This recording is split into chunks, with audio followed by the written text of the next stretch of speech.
आज मैं एक कहानी सुनाता हूँ आप लोग को गौतम बुद्ध और एक सेठ की। प्रातःकाल दैनिक कार्यों से मुक्त होकर गौतम बुद्ध जी के सभी शिष्य एकत्र हो गए। गौतम बुद्ध ने संदेश देना आरंभ किया। वे बोले, आज मैं तुम लोगों को एक ऐसे व्यक्ति की कथा सुनाता हूँ जिसके पास सब कुछ होते हुए भी वह दुखी रहता है। गौतम बुद्ध ने कहना आरंभ किया। किसी नगर में एक सेठ रहता था। उसके पास लाखों की संपत्ति थी, बहुत बड़ी हवेली थी, नौकर चाकर थे। फिर भी सेठ के मन में शांति नहीं थी। एक दिन किसी ने उसे बताया कि यह पास के ही एक नगर में एक साधु रहता है। वह लोगों को ऐसी सिद्धि प्राप्त करा देता है कि उसे मन चाहे वस्तु मिल जाती है। सेठ उस साधु के पास गया और उसे प्रणाम करके निवेदन किया, महाराज, मेरे पास धन की कमी नहीं है, पर फिर भी मेरा मन बहुत अशांत रहता है। आप कुछ ऐसा उपाय बताएं जिससे कि मेरी अशांति दूर हो जाए, मैं शांत हो जाऊं। सेठ ने सोचा कि साधु बाबा उसे कुछ ताबीज देंगे जैसी कि उसकी इच्छा पूरी हो जाएगी और उसका मन हमेशा के लिए शांत हो जाएगा। लेकिन साधु ने ऐसा कुछ भी नहीं किया।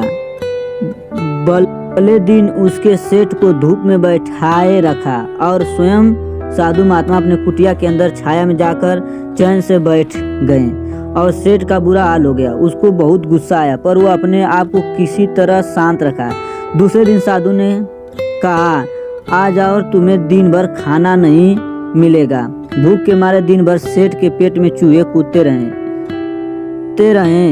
अन्न का एक दाना भी उसके मुंह में नहीं गया। लेकिन उसने देखा कि साधु ने तरह तरह के पकवान उसके सामने बैठकर बड़े आनंद से खा रहे थे। सेठ उस रात बहुत परेशान रहा, एक क्षण भी नहीं सो पाया, उसे नींद भी नहीं आई।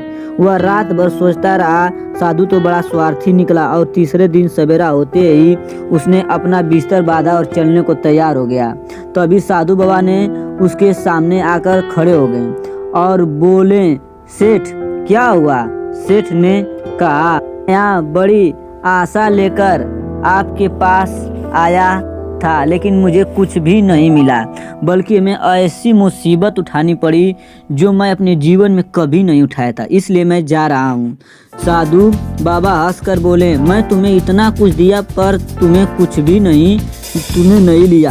सेठ ने आश्चर्य के भाव से साधु की ओर देखा और बोला, आपने तो मुझे कुछ भी नहीं दिया। साधु ने कहा, सेठ, पहले दिन जब तुम्हें धूप में बैठाया और स्वयं छाया में बैठा रहा, तब मैंने तुम्हें बताया कि मेरी छाया तेरे काम की नहीं आ सकती। जब मेरी बात तेरे समझ में नहीं आई तो दूसरे दिन मैंने तुम्हें भूखा रखा और स्वयं को खाना खाया। उससे मैंने तुम्हें समझाया कि मेरी खाने से तुम्हारा पेट नहीं भर सकता।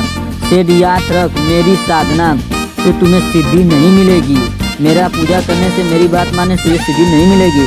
तुम्हें अपना धन अपनी मेहनत से कमाया है और शांति तुम्हें अपने मेहनत और पुरुषार्थ और साधना से, अपनी मेहनत से मिलेगी। सेठ की आंखें खुल गई। अब उसे अपने मंजिल तक पहुंचने का रास्ता मिल गया था।